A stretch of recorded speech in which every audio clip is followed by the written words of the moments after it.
नमस्कार।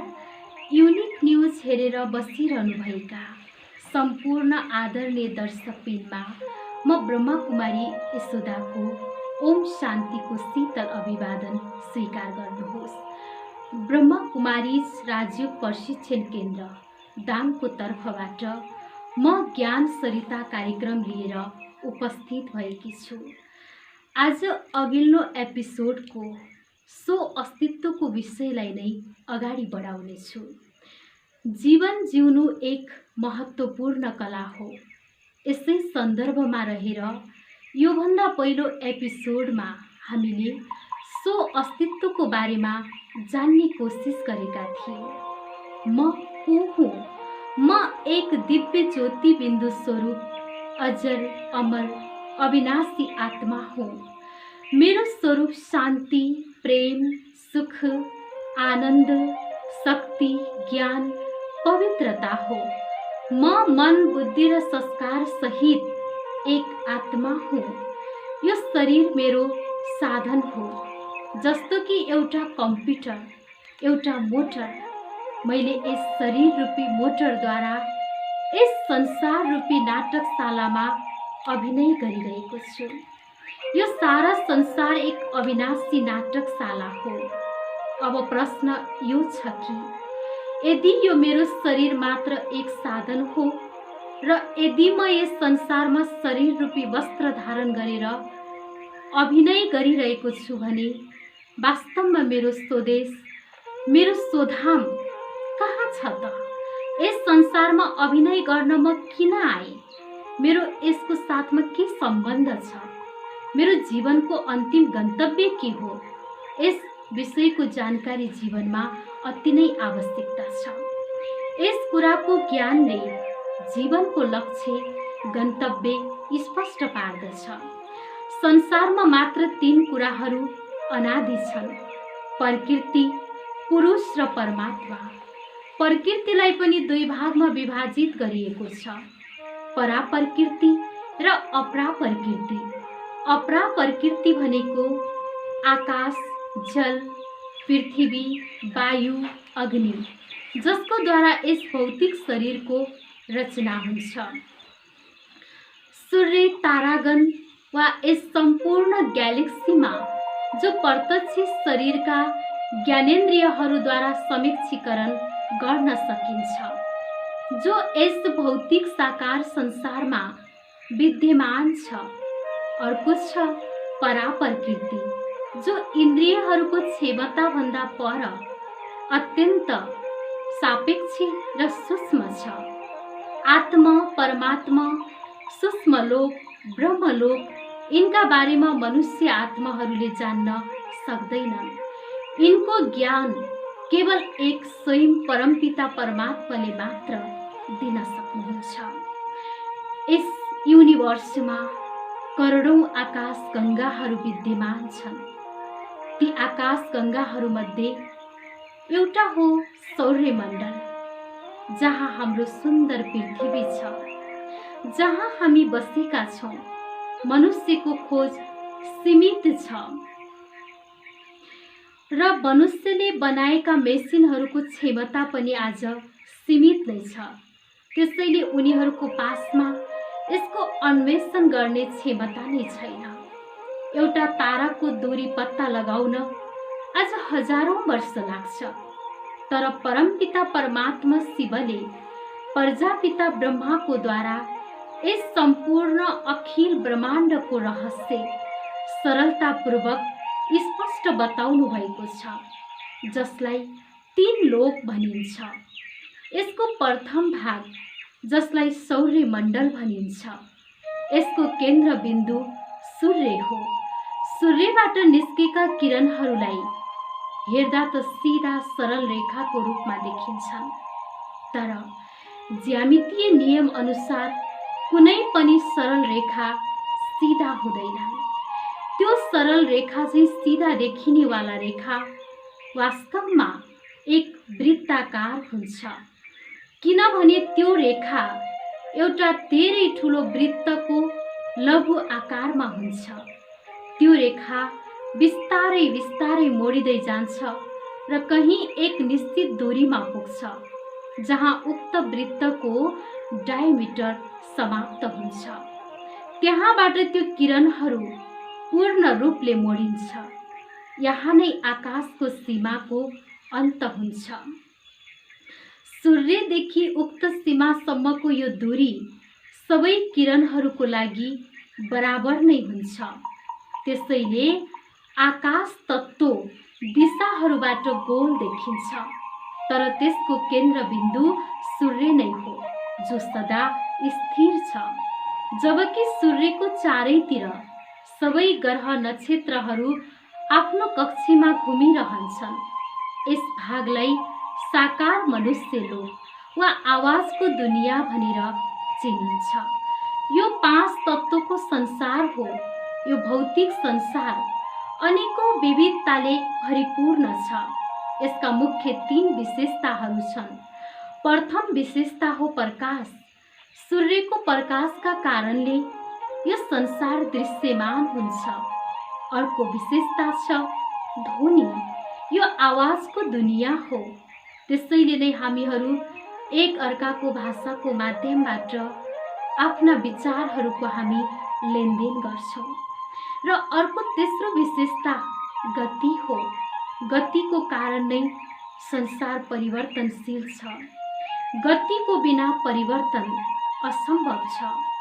यो सारा जगत एक केन्द्रीय ऊर्जा बिन्दुको नियन्त्रणमा स्वचालित छ, जसको शक्ति ऊर्जा अपरिमित छ, जसलाई अल्बर्ट आइन्स्टाइनले भनेका थिए संसारका समग्र ऊर्जाहरूको नियन्त्रण एउटा पाराभौतिक ऊर्जाले गर्दछ, जसलाई कसैले ईश्वर, परमात्मा, अल्लाह, खुदा, गॉड भनेर भन्ने गर्छन्।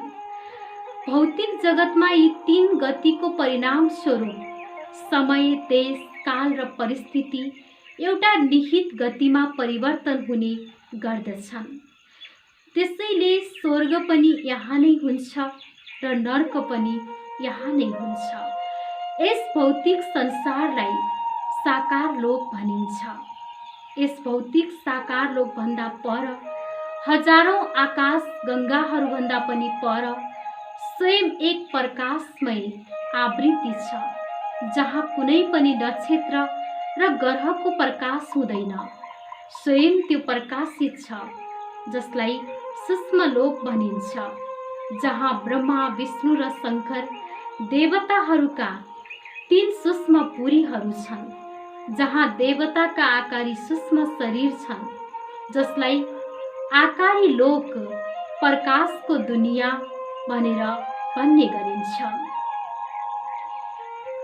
र जहाँ ब्रह्मा, विष्णु र शंकर देवताहरूका 3 सूक्ष्म पुरीहरू छन्, जहाँ देवताहरूका आकारी सूक्ष्म शरीर छन्, त्यो आकारी लोक, प्रकाशको दुनियाँ फरिस्ताहरूको संसार हो, जहाँ गति र ध्वनि हुँदैन, आवाज भन्दा पनि पर छ। यस भौतिक जगतमा आत्मा प्रकृतिको सीमामा बाँधिएको हुनाले सीमित गतिमा अवस्थित हुन्छ।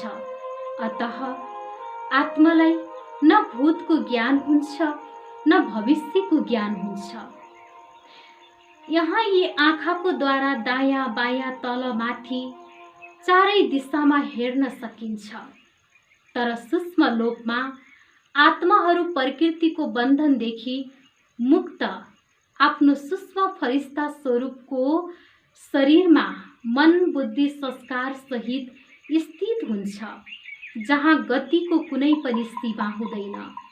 त्रिमितीय गतिमा त्यहाँ आत्मा हुन्छ। 10औं दिशा र तीनै काललाई देख्न सक्छ। यसलाई सूक्ष्म लोक भनिन्छ।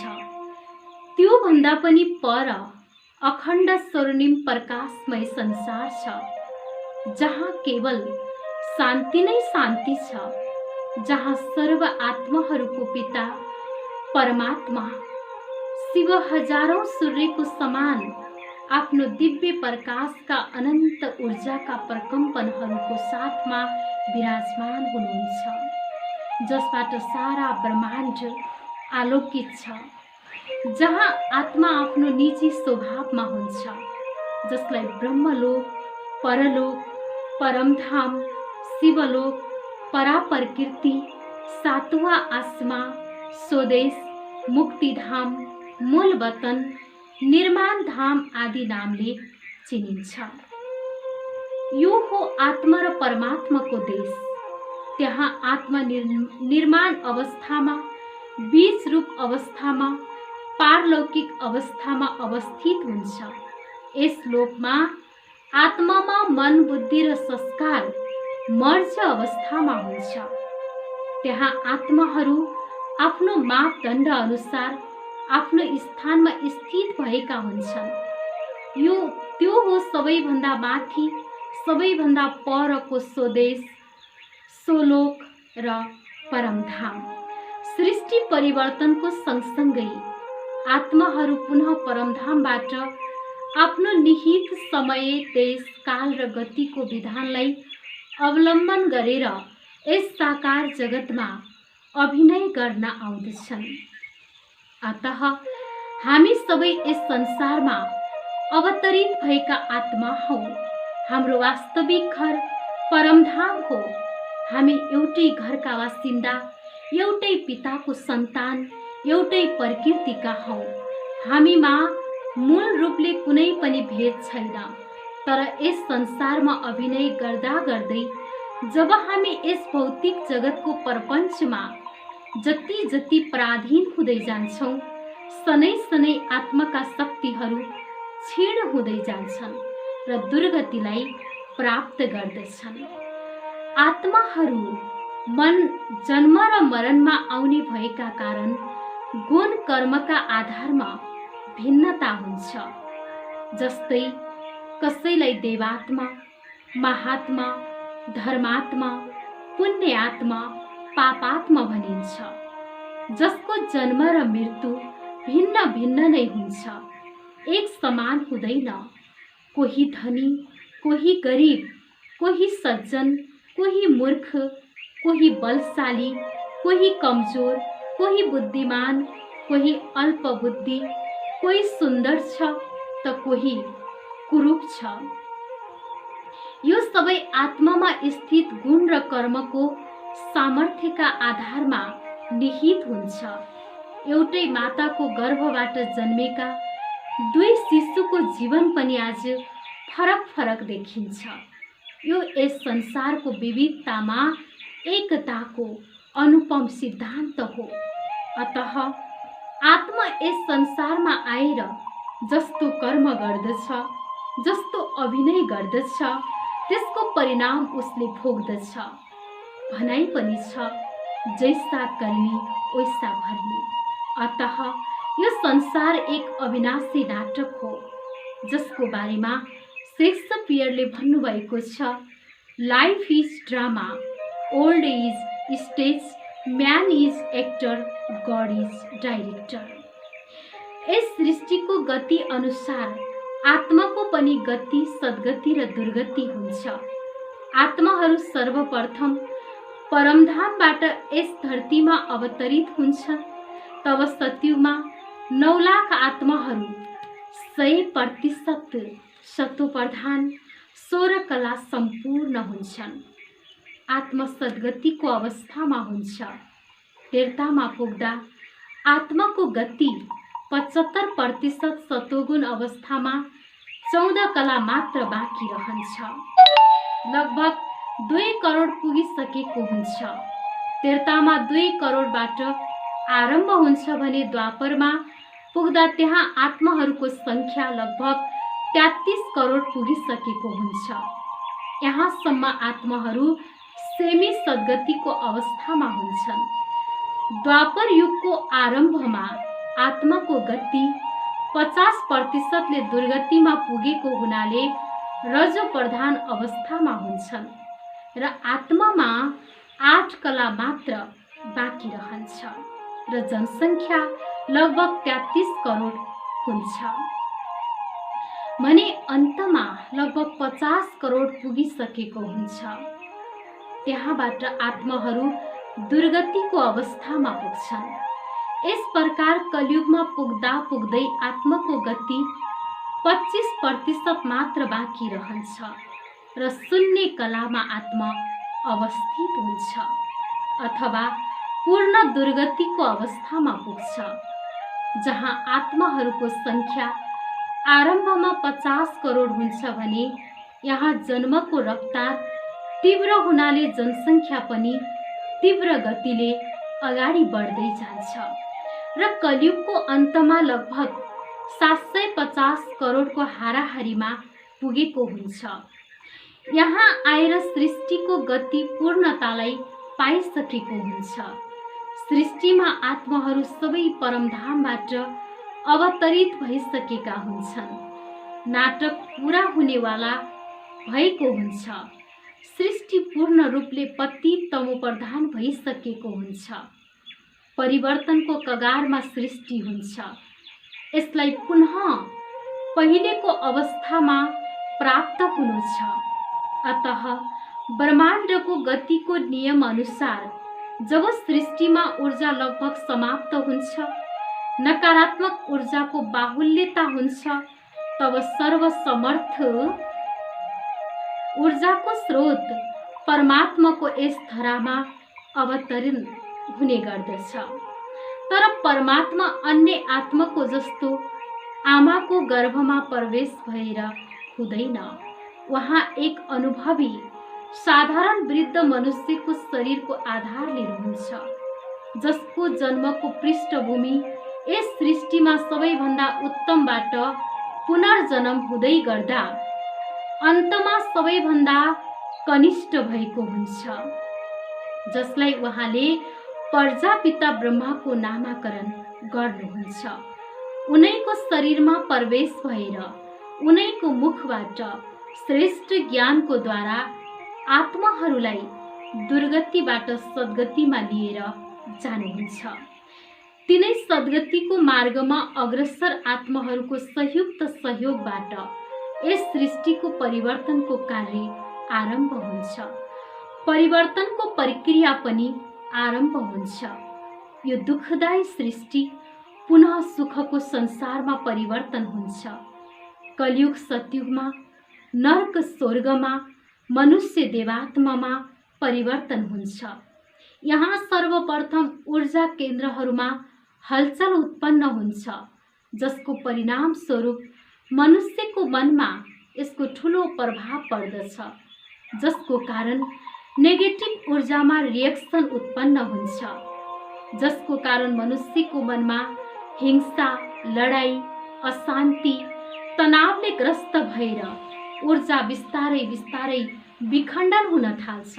यसको परिणाम स्वरूप गृहयुद्ध, विश्वयुद्ध निम्त्याउँछ।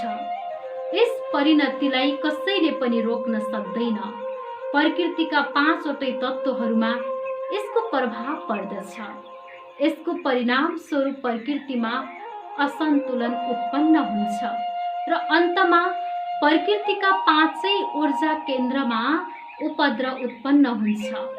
फलस्वरूप महाप्रलयको अवस्था उत्पन्न हुन्छ। यो सृष्टि पूर्णतया पहिलेको अवस्थामा पुनर्वृत्ति हुन्छ। सबै ऊर्जा केन्द्र स्थानान्तरण हुन्छन्। यसकारण पृथ्वीको एक्सिसमा पनि परिवर्तन हुन्छ। 23 डिग्रीबाट 90 डिग्रीमा पुग्छ। सौर्यमण्डलको कक्ष अण्डाकारबाट वृत्ताकार हुन्छ र जसको परिणाम स्वरूप 12 महिनामा ऋतु एक समान हुन्छन्। सदा वसन्त ऋतुमा परिवर्तन हुन्छ। नित्य सदाबहार मौसम हुन्छ। पृथ्वीको भारी ओजनदार द्रव्य, फलाम, पारा इत्यादि भूगर्भमा समाहित हुन्छन्, किनकि पृथ्वीको केन्द्रको चुम्बकीय शक्तिमा 100% वृद्धि हुन्छ।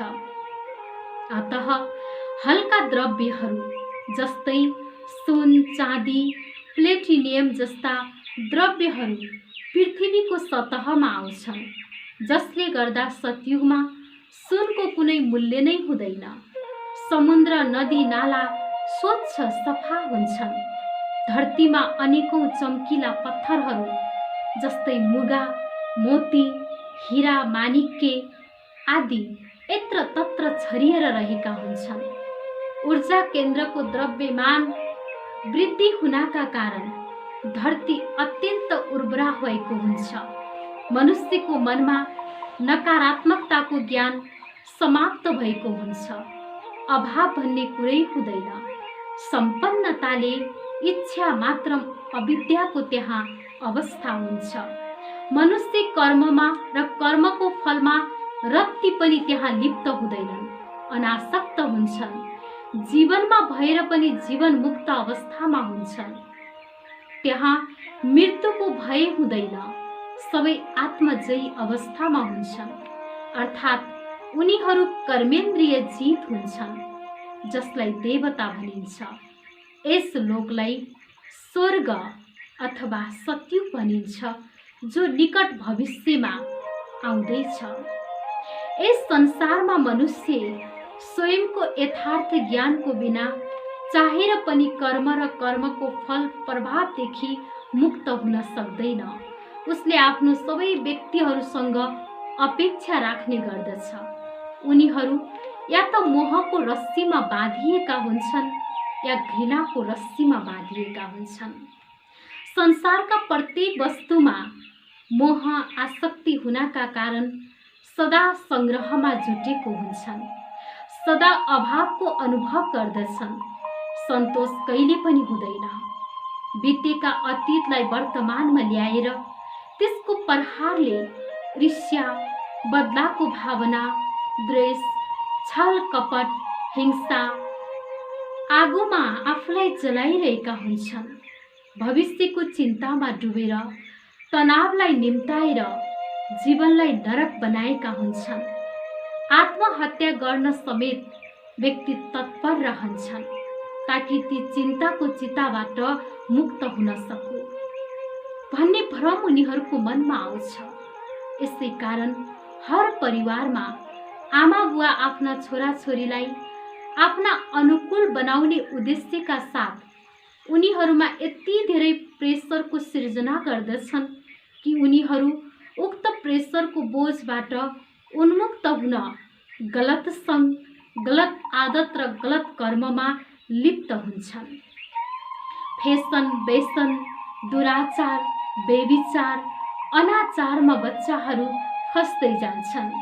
यी आमा बाबुलाई स्वयंको जीवनको कुनै चिन्ता नै हुँदैन। आफ्ना लागि न त खानेको फुर्सद हुन्छ न सुत्नेको। त उनीहरू छोराछोरीलाई बदल्न चाहन्छन्, सारा जीवनलाई नर्क बनाइदिएका हुन्छन्। अतः यो जीवन एक सम्झौता हो। मैले जस्तो चाहन्छु त्यस्तै सृष्टिको रचना मैले गर्न सक्छु। बस निर्णय मेरो हातमा छ। त्यसैले सोचलाई बदलौँ, आफ्नो जीवनलाई बनाऊ। तर अरूबाट पाउने आशा आज मान्छेले धेरै राख्ने गर्छ।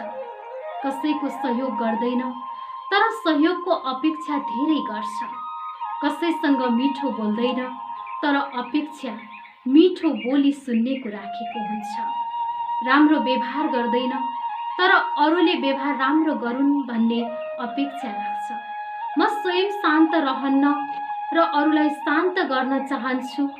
मेरो सारा दिन परचिन्तन, प्रदर्शनमा बितिरहेको हुन्छ। यो संसार एउटा गुम्बजको जस्तै छ। यदि गुम्बजमा जोडले आवाज गर्ने हो भने त्यो आवाज गुम्बजमा ठोकिएर त्यही गतिमा फर्केर मेरो पासमा आउँछ। यो संसार न्युटनको तेस्रो नियमको अनुसार चल्दछ। प्रत्येक क्रियाको उस्तै विपरीत प्रतिक्रिया हुन्छ। अतः पहिले मैले स्वयंका क्रियाको माथि केन्द्रित रहेर स्वयंलाई परिवर्तन गर्न सके, संसार स्वयं नै परिवर्तन हुनेछ। जुन कुरा तपाईँ बदल्न सक्नुहुन्छ त्यसलाई ईश्वरको अनमोल उपहार सम्झेर स्वीकार गर्नुहोस्। जुन कुरा बदल्न सक्नुहुन्छ त्यसमा परमात्माको आशिष लिएर पुरा उमङ्ग उत्साहका साथ अगाडि बढ्नुहोस्। त्यसलाई ईश्वरको अनमोल उपहार सम्झेर स्वीकार गर्नुहोस्। जुन कुरा बदल्न सक्नुहुन्न त्यसलाई परमात्माको आशिष सम्झेर उत्साहको साथ अगाडि बढ्नुहोस्। उचित र अनुचितको फैसला त मेरो बुद्धिले गर्ने हो। जब मेरो फैसला मेरो हातमा छ भने जीवनको डोर पनि मेरो हातमा नै छ। प्राय व्यक्ति आफ्नो परिस्थितिको दोष अरूलाई दिने भूल गर्दछ कि फलानुको कारणले मेरो यस्तो भयो। शान्तिको चिन्ता गरेर अशान्ति फैलाउँछ तर स्वयं शान्त हुँदैन।